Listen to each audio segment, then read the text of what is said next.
What's up, guys? It's me, Z-Kun, and honestly, where have I been?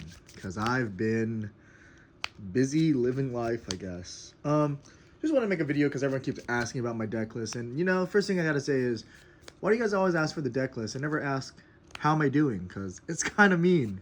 You guys just want to use me for the deck list. So, moving forward, I'll post a deck list, or I'll try to post a deck list of the deck I'm playing at the end of the week or the beginning of the week, depending on how busy I am, throwing it in there into the rotation.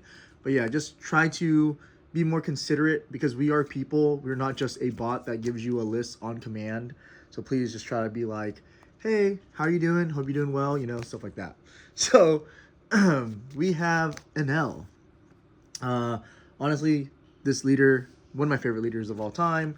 Currently in the meta, I haven't been really wanting to play this deck just because he just kind of sucks into Shanks, which is probably the most, it's probably the hardest deck that you play into. Every deck is pretty fun, but Shanks I think is one of the hardest decks. Bonnie's a little harder too, but it's doable. So yeah, just those are the two decks that I can think of on the top of it. And Blackbeard, I guess, because, best decks. Blackbeard just because he's kind of cringe, but you can kind of, if they low roll, it's doable. But yeah, if you guys don't know, Enel is Enel. Whenever he's about to die, first time he goes to 0 life, you can heal to 1. And this version of the build that I'm playing is very aggressive, You've seen in the videos by now, I am just attacking. Like, if you're a 4-life leader, I'm trying to kill you as fast as I can. If you're a 5-life leader like Doflamingo, I have to play a little bit more control. But it is doable just because, we're still in now. We still have the same package as before. Nothing crazy, but it varies a lot. However, this deck is full of bricks. Just want you guys to know the cons of this deck. Full of bricks. No counter, but it is what it is. We kind of get there. I'll explain some of my card choices, some of the things I'm playing, and why I play that. But I would really, really recommend you guys to try this deck out. But yeah. So, let's start us off with the best card in the deck. We are playing 4 aces. And honestly, this is a necessary card needed in an L. In EBO2, moving forward, I know we're going to get Russian L. It's cool. We're still be playing aces as well, just because heal is a heal and it heals broken. So yeah. This card is a 10 for 10. On play, you can heal up to 1. And if it's your less life, this gains rush. So most of the time, you would like to heal when you're at 1 HP, and you get rush. It's pretty cool. Yeah, nothing much to say about this, but looks very nice and shiny. Boom, onto the next cards. We're showing our top end first. We are playing 3 Yamato. It's not really needed as much anymore, due to the fact that this meta is really, really fast. However, if you have a lot of locals where people are playing Zoros and stuff, then you can play more of this, or a lot of Bella Betties in your locals, so you can play this. Just because our deck is very aggro, we don't have a lot of time to play Yamato, and if we do, it does not get a lot of value. Before, when we were playing Starve, playing full control, like this gets tons of value. We're only playing this as a heal, and other than that, nothing else. It's cool. Maybe in EBO2 we might be cutting this card. I don't know yet. Onto the next card. We are playing 4 Katakuri. A lot of green decks are just very, very dominant around my locals, and Katakuri is just a staple. This card is pretty good. So I think the fact that you can put something away just to slow down the pace. But versus Shanks, it's very, very rough, so you kind of need to play stuff on curve. Yeah. Also, I probably should have made a disclaimer. This is not my list. I just took the top 32 list from Pasadena that with an L, and I'm just showing it off. So, playing 2 kids. This card's cool. Sometimes I could play it. It's nice, but most of the time, it's very hard to play him because I rather play stuff on curve for more like aggro. But into control decks, this is okay to play on 8, making people show off to remove this. The ability to trash your life is insane, and then the fact that if they have 2 or less life, you can cycle.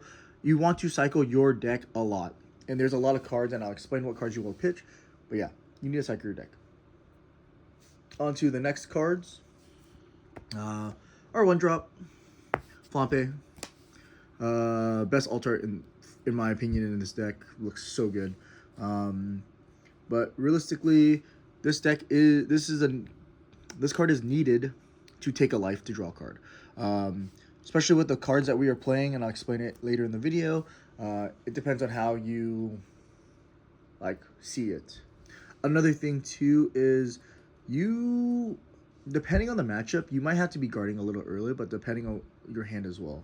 So this card helps you kind of decide if you need to go down in life a little bit faster, or if you need to just, get yourself out of a pickle. Cool. We only play 2 Shirahoshi blockers. Very, very strong card. However, this deck is going really fast, and the only time you're playing this is on your 2-Dawn or 3-Dawn turn.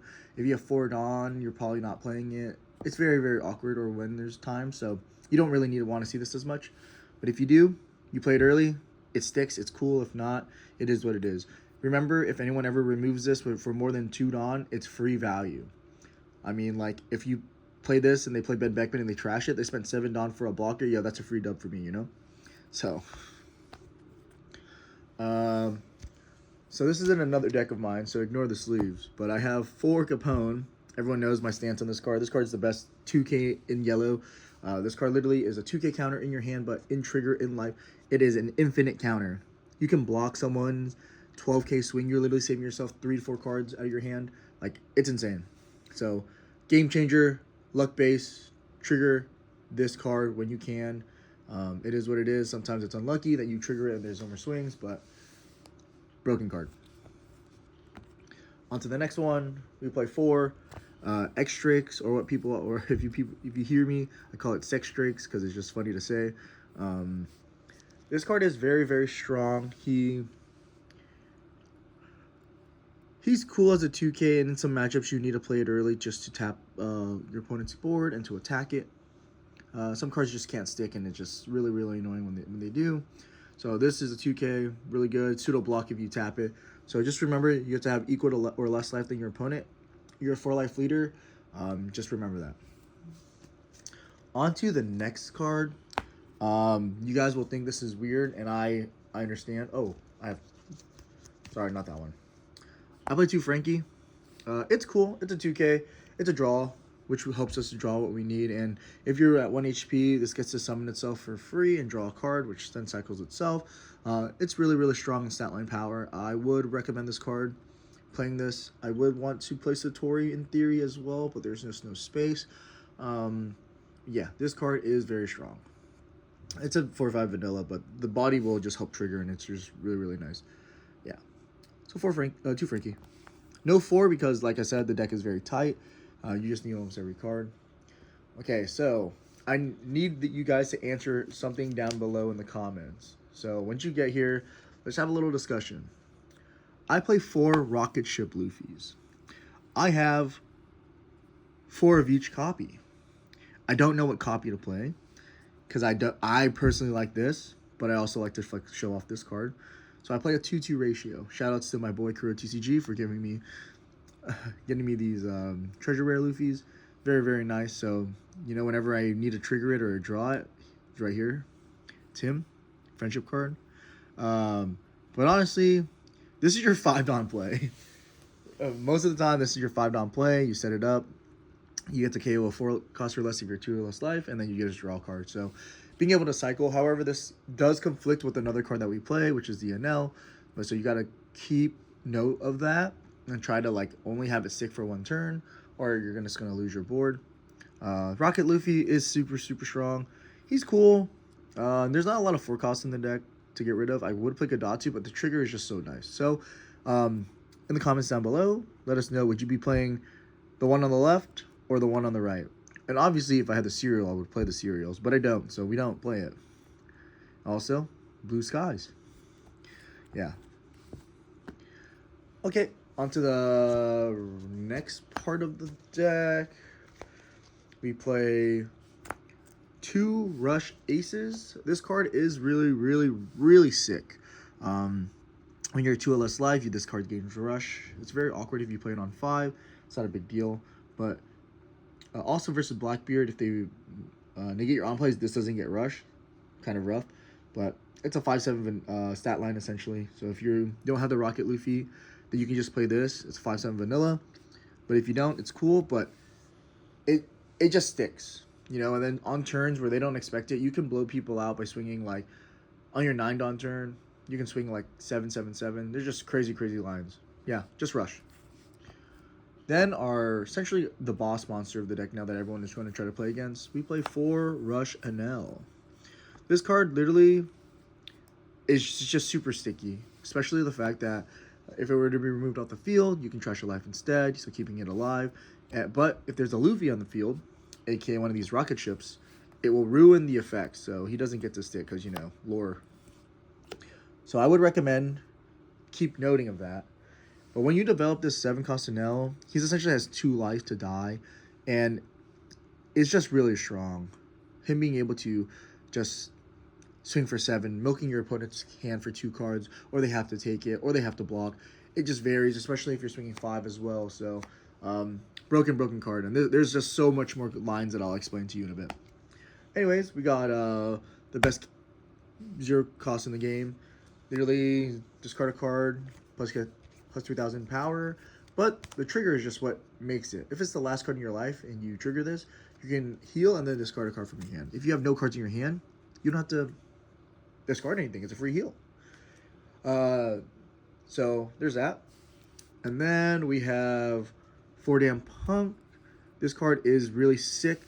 Able to look at our life, look at your opponent's life, kind of like gauge what you want to do. Being able to KO a 5 cost or less is really strong. You need this card. The trigger is like is one of the reasons why you play it. The being able to cycle to draw 2 trash 1, being able to cycle your hand is amazing. Most of the time you are discarding this Enel. You do not want this in your hand, just because you can summon it off in the grave with our next card. Boom. Did someone say Kami? So this card, if you guys haven't seen it yet, summons a 7-cost Enel from your hand or your trash, and makes your life go to 1. If you're already at 1, you get to summon an Enel for free for 4 Dawn, 7 cost, 7/7 rush.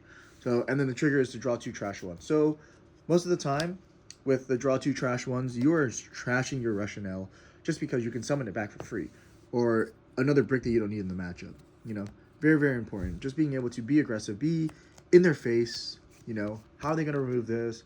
Enel, blah blah blah. So these are the cards. Like I was saying earlier, on your 9 Dawn turn, if you got to 1 HP, and you have a ace and this I am Kami, you can swing 5 lead, 7 ace. I am Kami, swing 7 with the Rush Enel. It's just insane. And then now they have to deal with 2 extra bodies, one that sticks, you know, or if your opponent is trying to go for your life instead, then you're just using your cards in your hand to make sure you don't die, because this is essentially just pressure every turn that if they don't remove it. And then, like I said, you have a 0-cost event. You can discard a 7-cost Enel to buff yourself. There's so many things that you need to just like you can do. It's just really insane. But most of the time, you're just playing cards to get to this card. Look for this card with the Enel. Boom, you just win the game. Most of the matchups, I go first. I'm looking for Enel. If I get Enel, I win. Like boom. Like the pressure is just immaculate on this Enel. Before, like, why weren't we playing aggro Enel like before? Like, into a world with Dofi, it's just really hard.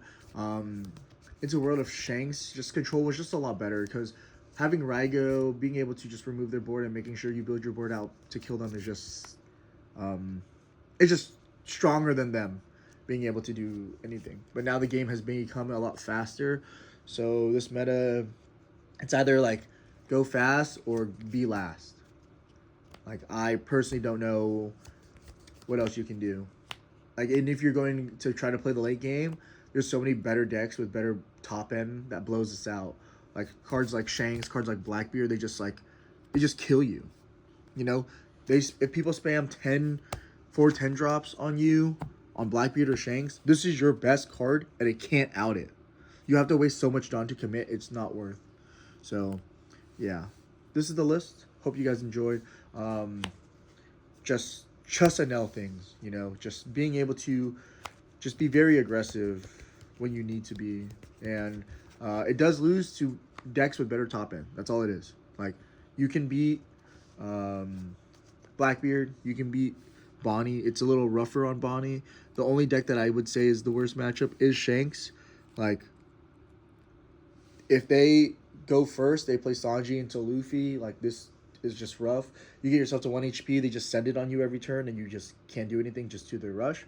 And then your bodies aren't just strong enough. Plus the leader ability, just being able to, when you swing 5, they just negate. Like, it's just insane. So this is the list. Hope you guys enjoy. Please remember to always like and subscribe. You know, shout out to Pvramid for the mats. You know, shout out to my boy Joseph for editing my videos. You know, thank you guys for the support. It means a lot to me. Currently, I'm trying to stream, but I feel like this format's kind of dead. Little update. Format's kind of dead, kind of rough to play into. I kind of want to play EBO2, just waiting for that to come out without spoiling myself. And another thing, before I forget, people are always asking where I get this leader case. I got it from Japan. I don't know how else I can get it for you. My friends go to Japan often. I just get it for my friends. So, yeah. Hope you guys enjoy the video. Don't forget to like and subscribe. And Z-Kun signing out.